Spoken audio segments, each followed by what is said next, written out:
اور نظر بھی نہیں آئی۔ یہ سوچتے ہوئے میرے پسینے چھوٹنے لگے اور میں بری طرح کانپنے لگا۔ اتنے میں ایک بھیانک سی چیخ سنائی دی اور اچانک میری بیٹھک کا جالی والا دروازہ خود ہی کھل گیا۔ یہ دیکھتے ہی میں فوراً بیٹھک سے نکل کر اپنے کمرے کی طرف بھاگا۔ اس دوران مجھے محسوس ہو رہا تھا کہ کوئی میرے پیچھے آ رہا ہے۔ میں جلدی سے اپنے کمرے میں پہنچا اور بستر پر لیٹ کر خود کو کمبل میں چھپا لیا۔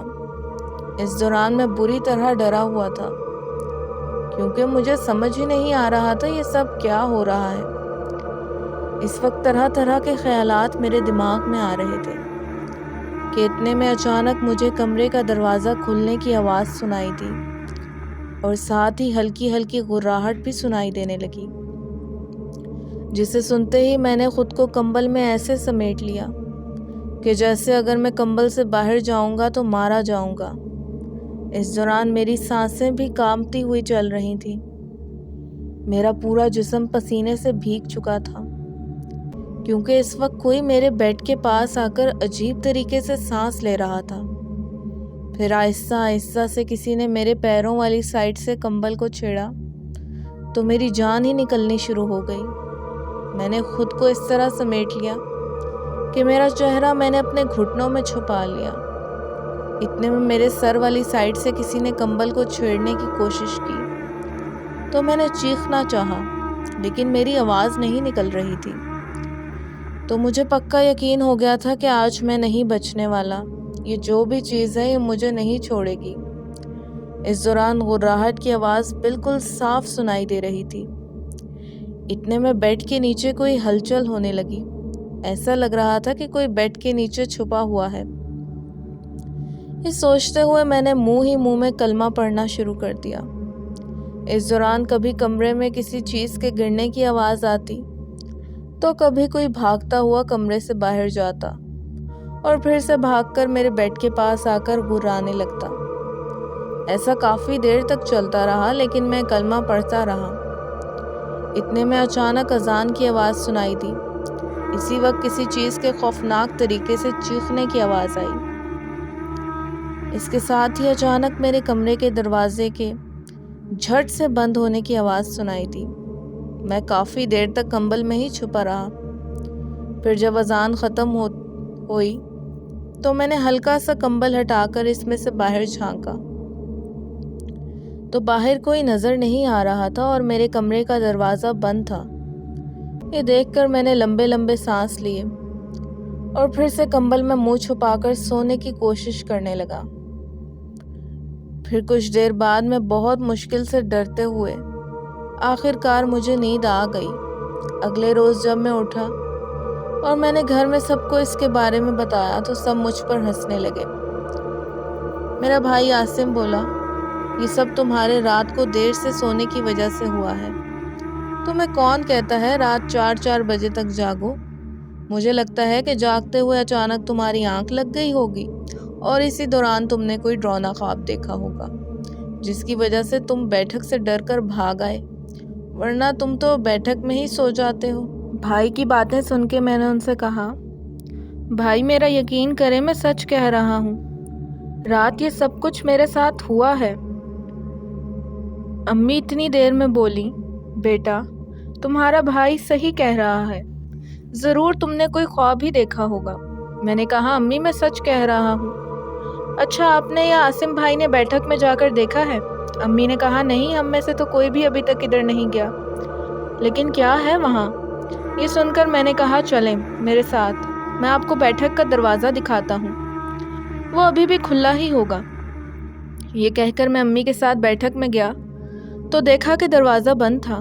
یہ دیکھ کر میں حیران ہو گیا کیونکہ گزشتہ رات جب یہ دروازہ کھلا تھا تو میں اسے بند کرنا بھول گیا تھا اور بند کیے بغیر ہی بھاگ گیا تھا۔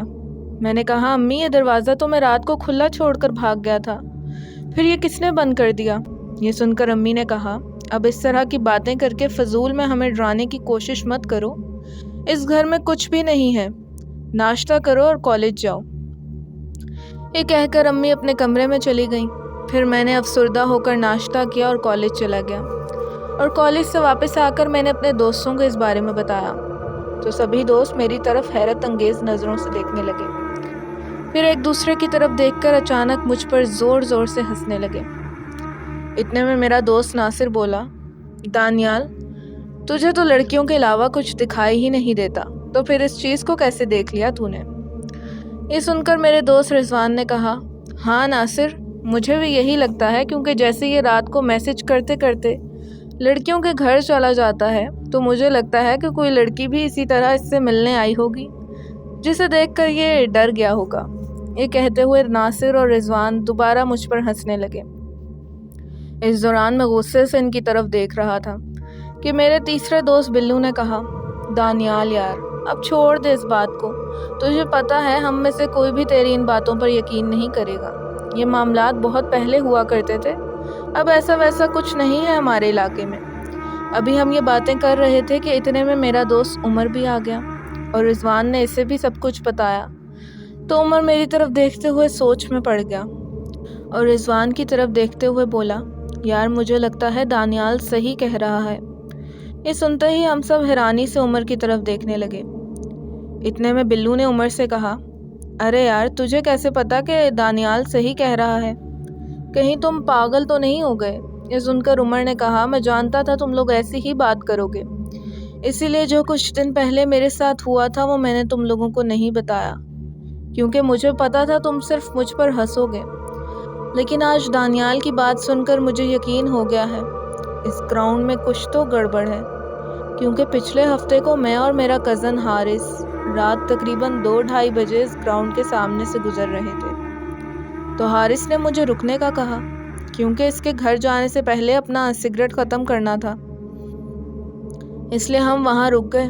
حارث بائک سے اتر کر سگریٹ پیتے ہوئے گراؤنڈ کی طرف چل رہا تھا کہ اچانک اس نے مجھ سے کہا، عمر وہ چھت پر کیا چیز ہے؟ یہ سن کر میں نے گراؤنڈ کے درمیان جو گھر زیر تعمیر ہیں ان گھروں کی دیوار پر دیکھا تو وہاں پر کوئی بیٹھا ہوا تھا، جو کہ بہت ہی عجیب لگ رہا تھا، کیونکہ اس کا سر کافی بڑا لگ رہا تھا اور اس کی ٹانگیں اتنی لمبی تھیں کہ نیچے زمین پر لگ رہی تھیں، لیکن وہ ایک پرچھائی کی طرح دکھائی دے رہا تھا۔ اسے دیکھتے ہی میں نے حارث سے کہا، یار یہ تو کسی کی پرچھائی لگ رہی ہے، ورنہ کوئی اتنا بڑا نہیں ہو سکتا کہ گھر کی چھت پر بیٹھے اور اس کے پاؤں زمین پر لگ جائیں، اور اتنی دھند میں بھی صاف دکھائی دے رہا ہے۔ حارث نے کہا، ہاں مجھے بھی یہی لگ رہا ہے کہ کوئی کہیں اور روشنی کے قریب بیٹھا ہوا ہے، جس کی وجہ سے اس کی پرچھائی یہاں دکھائی دے رہی ہے، پر وہ حقیقت میں کہاں بیٹھا ہوگا؟ یہ کہتے ہوئے حارث ادھر ادھر کے گھروں کی چھتوں کی طرف دیکھنے لگا۔ اس دوران میں بھی آس پاس کے گھروں کی طرف دیکھ رہا تھا کہ اتنے میں ہمیں گراؤنڈ کی طرف سے ڈرونی سی گھرراہٹ کی آواز سنائی دی، جسے سنتے ہی ہم دونوں نے چونک کر گراؤنڈ میں دیکھا، لیکن ہمیں کوئی نظر نہیں آیا، تو ہم دونوں ایک دوسرے کی طرف حیرت سے دیکھنے لگے۔ پھر حارث دوبارہ گراؤنڈ کی طرف دیکھتے ہوئے بولا، ارے وہ پرچھائی کہاں گئی؟ یہ سنتے ہی میں نے اس گھر کی چھت کی طرف دیکھا جہاں پرچھائی نظر آ رہی تھی، تو وہاں کوئی نہیں تھا۔ میں نے حارث سے کہا، یار لگتا ہے وہ غائب ہو گئی۔ ابھی میں یہ بات کر ہی رہا تھا کہ اچانک ہمیں دوبارہ گراؤنڈ کی طرف سے گھرراہٹ کی آواز کے ساتھ ساتھ بھاری بھرکم قدموں کی آواز سنائی بھی دی، جسے سنتے ہی ہم دونوں غور سے گراؤنڈ کی طرف دیکھنے لگے، لیکن دھند کی وجہ سے ہم زیادہ دور نہیں دیکھ پا رہے تھے، پر آہستہ آہستہ وہ آواز اور زیادہ اونچی اور صاف سنائی دینے لگی، لیکن ہمیں ابھی بھی کچھ دکھائی نہیں دے رہا تھا۔ ایسا لگ رہا تھا کہ جیسے کوئی چلتا ہوا ہمارے بہت قریب آ رہا ہے۔ اتنے میں حارث نے سگریٹ پھینکی اور جلدی سے بولا، عمر بائک چلا، یہ کوئی اور ہی چیز لگ رہی ہے۔ یہ کہتے ہوئے وہ جلدی سے بائک پر بیٹھ گیا۔ پھر میں نے جلدی سے بائک چلائی اور ہم گھر کی طرف چل دیے، لیکن اس وقت حارث اور میں پوری طرح سے ڈرے ہوئے تھے، کیونکہ کوئی ہمارے بالکل پاس آ گیا تھا، لیکن وہ ہمیں دکھائی نہیں دے رہا تھا۔ وہ سب ہمارے لیے بہت عجیب تھا، اور اسی رات مجھے بہت تیز بخار چڑھ گیا تھا۔ یہ سنتے ہی ہم سب دوست عمر کی طرف حیرت سے دیکھنے لگے۔ اتنے میں بلو نے کہا، اچھا اگر واقعی میں اس گراؤنڈ میں کچھ ایسا ویسا ہے تو کیوں نہ ہم آج رات اس گراؤنڈ میں جا کر دیکھ لیں۔ یہ کہتے ہوئے بلو نے ہم سب کی طرف دیکھا تو ہم سب نے ایک دوسرے کی شکل دیکھتے ہوئے ہاں میں سر ہلا دیا۔ اس کے بعد ہم سب گھومنے چلے گئے۔ پھر کچھ دیر گھومنے پھرنے کے بعد سب واپس محلے میں آئے اور ہم سب نے رات کو گراؤنڈ میں جانے کا ٹائم سیٹ کیا اور اپنے اپنے گھروں کو چل دیے اور اپنے کاموں میں مصروف ہو گئے۔ پھر جب رات کے 2 بجے تو اتنے میں بلو کا میسج آیا اور اس نے مجھے گھر سے باہر نکلنے کا بولا۔ میں گھر سے باہر آیا اور میں نے آس پاس گلیوں کا جائزہ لیا تو ہر طرف دھند ہی دھند دکھائی دے رہی تھی۔ اتنے میں دھند میں سے اچانک بلو کی آواز آئی۔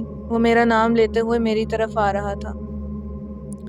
ابھی میں اس طرف دیکھ ہی رہا تھا کہ دھند میں سے بلو کے ساتھ میرے باقی دوست بھی میرے گھر کی طرف آتے ہوئے دکھائی دیے۔ میں نے دور سے ہی ان کو آواز دیتے ہوئے کہا، ارے جلدی آ جاؤ یار، کہاں رہ گئے تھے؟ اتنے میں بلو نے کہا، یار دانیال، یہ رضوان کی وجہ سے دیر ہو گئی، یہ تو آنا ہی نہیں چاہ رہا تھا، لیکن میں نے پھر اس سے زبردستی ادھر لے آیا ہوں۔ یہ سن کر میں نے بلو سے کہا، کیوں، کیا ہوا؟ بلو نے ہنستے ہوئے کہا، خود ہی پوچھ لو اس سے۔ یہ سن کر میں نے رضوان سے کہا، کیا ہوا، خیر تو ہے؟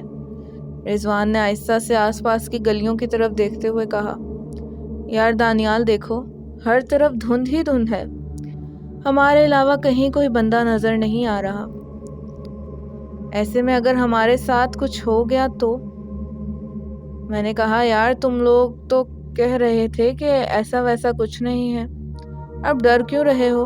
اتنے میں ناصر نے کہا، ہم ڈر نہیں رہے، لیکن آج اس وقت آس پاس کا ماحول دیکھ کر تھوڑی وحشت سی ہو رہی ہے، ہر طرف خاموشی چھائی ہوئی ہے، اور اوپر سے ہم لوگ ایسے ہی کوئی فضول سا پنگا کرنے جا رہے ہیں۔ اتنے میں اگر تمہاری بات سچ نکلی تو ہمیں کسی نے آگے بڑھ کر بچانا بھی نہیں ہے۔ یہ سنتے ہی بلو نے کہا، یار کیا ہو گیا ہے تم لوگوں کو؟ میں کہہ رہا ہوں ایسا ویسا کچھ نہیں ہے، اور گراؤنڈ کون سی بڑی ہے، آدھی سے زیادہ پر تو مکان بن رہے ہیں، اب تھوڑا سا حصہ بچا ہے، وہاں جا کر ہم لوگ جلدی سے چکر لگا کے واپس آ جائیں گے۔ ہم نے کون سا وہاں پر رات گزارنی ہے جو تم لوگ ایسی باتیں کر رہے ہو؟ بلو کی بات سن کر عمر نے کہا، بلو صاحب آپ کو پتہ ہونا چاہیے، وہاں جتنے بھی مکان ہیں وہ سب زیر تعمیر ہیں، کیا پتہ کوئی چیز انہی گھروں میں چھپ کر بیٹھی ہو۔ یہ سن کر بلو نے کہا، ارے یار پتہ نہیں کیا ہو گیا تم لوگوں کو، اب یہاں ٹائم ضائع کرنے سے بہتر ہے کہ ایک بار ہم وہاں جا کر دیکھ لیں تاکہ تم سب لوگوں کی غلط فہمی دور ہو جائے۔ تو دانیال کیا کہتے ہو تم؟ یہ سن کر میں نے کہا، ٹھیک ہے، لیکن مجھے لگتا ہے کہ ناصر صحیح کہہ رہا ہے، ہمیں وہاں کوئی ضروری کام نہیں ہے، یہ تو ایسے ہی ہم کسی سے پنگا لینے جا رہے ہیں، وہ بھی ایسی چیز جو پتہ ہی نہیں ہے کیا اور کتنی خطرناک ہے۔ بلو نے کہا، ارے کوئی چیز نہیں ہوگی تو پنگا کیا ہوگا؟ میں کہہ رہا ہوں نا وہاں کچھ نہیں ہے، بس تم لوگوں کا ڈر ہے جو تمہیں وہاں جانے سے روک رہا ہے۔